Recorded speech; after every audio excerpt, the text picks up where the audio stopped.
For many, many years, in fact, most of my career, if you had asked me what I thought was important in solution-focused brief therapy, I passionately would have told you to master the art of asking good questions.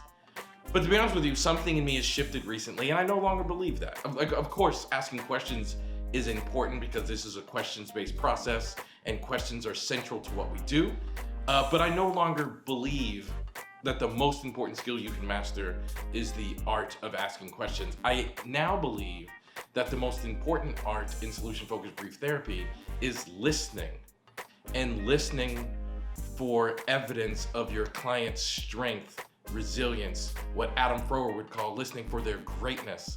But I think this is an approach based upon listening, not so much based upon asking questions. And one of the reasons for that is the way I experience the person I'm talking to and the way I listen to the person I'm talking to will inform how I ask them questions and will inform how I talk to them.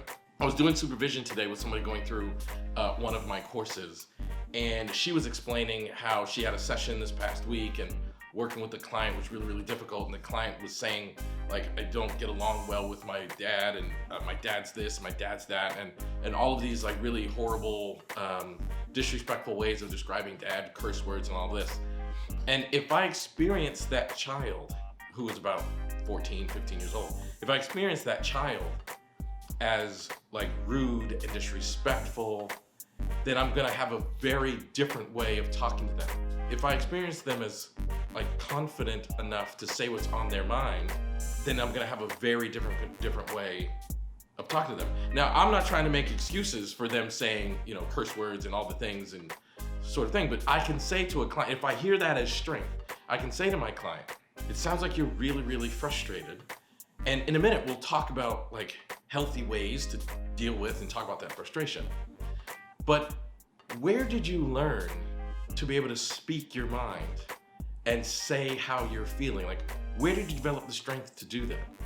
And I can only ask questions like that if I'm hearing what my client is saying as evidence of their strength, even if they're using their strength inappropriately.